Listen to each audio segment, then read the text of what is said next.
selamat siang pemirsa, kita bertemu kembali dalam program Lunch Talk, dialog siang khas Berita 1. Bersama saya Ira Syarif. Dan saya Wiki Adrian. Hari ini kita akan membahas mengenai topik Ahok pangkas anggaran Jakarta.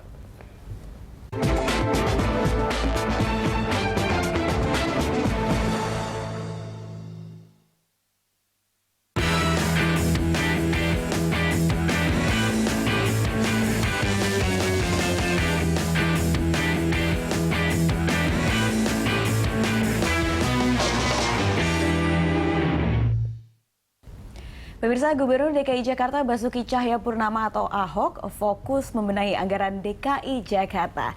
Ya, Ahok mengungkapkan akan terjadi banyak pemangkasan anggaran di tahun kedua ia menjabat sebagai gubernur. Ya, lalu seperti apa dampak dari pemangkasan anggaran tersebut untuk sektor pelayanan publik? Kami akan membahasnya bersama narasumber yang telah hadir di studio. Ada Kepala Badan Perencanaan Pembangunan Daerah, ada Ibu Tuti Kusmawati dari Provinsi DKI Jakarta tentunya, dan juga ada pengamat kebijakan publik, ada Bapak Zaim Saidi. Namun sebelum kita mulai dialog, kita akan simak terlebih dahulu liputan berikut ini. Gubernur DKI Jakarta Basuki Cahayapurnama atau Ahok saat ini sedang fokus membenahi anggaran. Alasannya Ahok ingin membenahi birokrasi DKI Jakarta. Adapun sejumlah anggaran yang akan dipangkas oleh Ahok diantaranya anggaran Dinas Pariwisata dan Budaya, anggaran Dinas Pertamanan, serta anggaran Dinas Pendidikan. Pada Dinas Pariwisata dan Budaya, Ahok akan memangkas anggaran hingga 700 miliar rupiah. Padahal sebelumnya dinas tersebut dapat menghabiskan dana hingga 1,2 dan 1,3 triliun rupiah hanya untuk penyelenggaraan festival. Selain itu, Ahok juga memangkas anggaran untuk Dinas Pertamanan dan Pemakaman yang dinilai terlalu besar. Karena hanya untuk menjaga taman di ruas jalan protokol saja bisa menghabiskan anggaran lebih dari 5 miliar rupiah. Selain Dinas Pertamanan, ada juga Dinas Pekerjaan Umum dan Pendidikan yang telah mengefisiensikan anggaran sebesar 500 miliar rupiah. Pemangkasan anggaran ini dilakukan mantan Bupati Belitung Timur itu agar pengelolaan anggaran berjalan lebih baik. Menurutnya saat ini banyak sekali penganggaran yang sebenarnya tidak diperlukan. Ya, pemirsa, kita langsung saja mulai dialog Lunch Talk. Saya langsung ke Pak Zaim terlebih dahulu. Pak Zaim, bicara soal pemangkasan anggaran ini sebetulnya tepat atau tidak? Karena mengingat kita punya beberapa program lah ya, di antaranya adalah untuk Jakarta Pintar sendiri dan lain sebagainya gitu. Tepat apa tidak? Ya, saya rasa memang ini langkah penting yang harus dilakukan oleh Pak Gubernur ya, Pak Ahok. Karena sebenarnya kan kita menghadapi satu paradoks dalam melihat anggaran, terutama DKI yang jelas misalnya daya serapnya di satu sisi kan relatif rendah sebetulnya.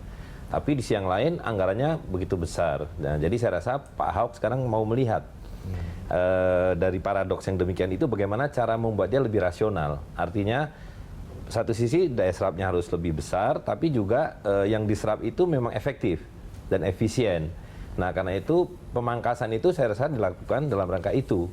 Jadi kalau kita lihat kan banyak istilah-istilah yang digunakan, misalnya ada anggaran yang berlebih, nah, ya kan, kemudian ada anggaran yang di markup, artinya mungkin harganya jauh lebih murah dari yang diajukan.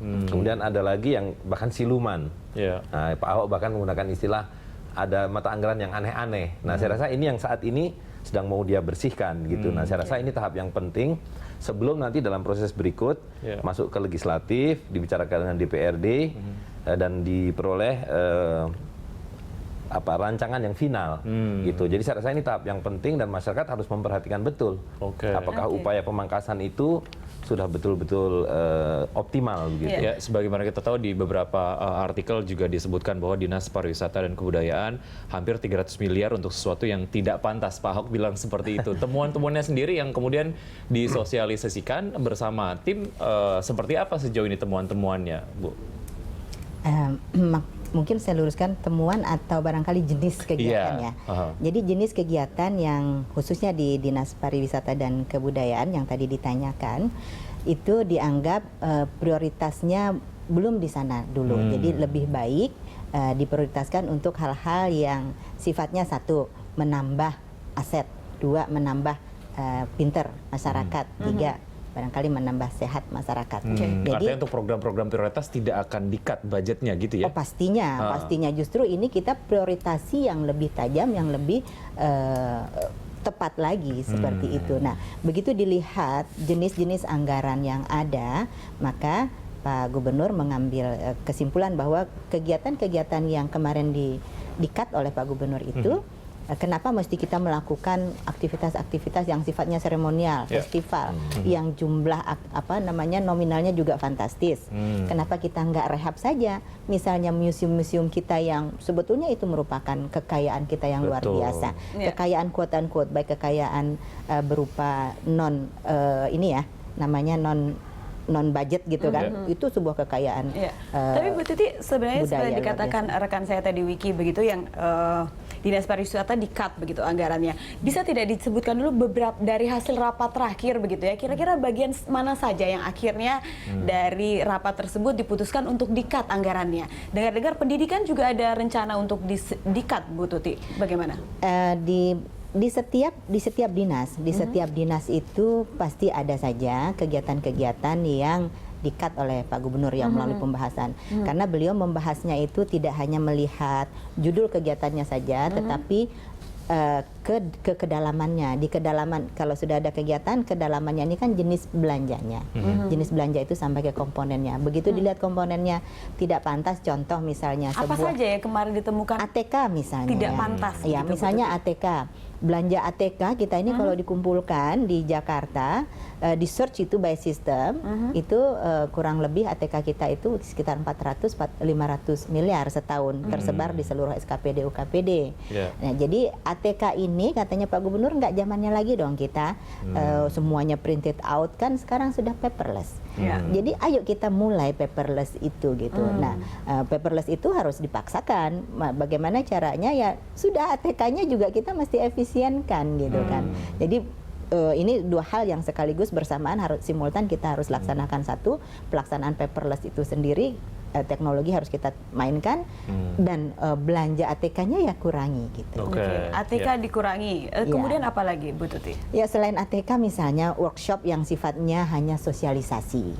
Sosialisasi zaman sekarang kan mainkanlah media sosial misalnya gitu kan. Medsos itu jauh lebih efektif.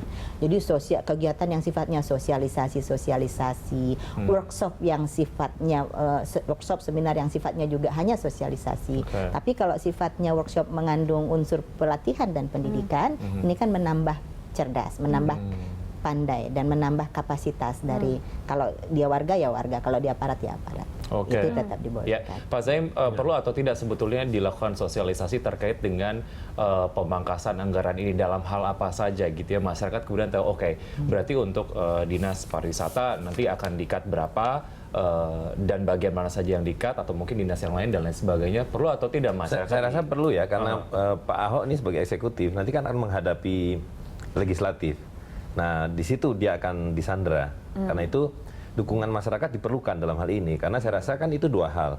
Pertama adalah efisiensi dan efektivitas, dan yang kedua itu adalah prioritas yang betul. Jadi jangan sampai program-program yang untuk masyarakat itu turut dalam proses pemangkasan hanya karena misalnya salah dalam analisa data gitu ya. Nah, jadi saya rasa masyarakat perlu diberitahu mumpung masih ada waktu, dan juga masyarakat akan bisa memberikan input sebetulnya yang diperlukan sebagai prioritas di mana, dan memang yang harus dipangkas adalah hal yang tidak efisien gitu. Dan saya kira kita tahu semua bahwa proses penganggaran selama ini kan banyak dilakukan tidak sepenuhnya berdasarkan keperluan masyarakat, tapi lebih karena keinginan birokrasi untuk menyerap anggaran, walaupun realitasnya kita tahu daya serapnya juga tidak terlalu optimal. Gitu. Pemangkasan anggaran ini berbanding lurus atau tidak dengan serapan anggaran gitu ya. Nanti kita akan bahas usai jeda, kami akan segera kembali.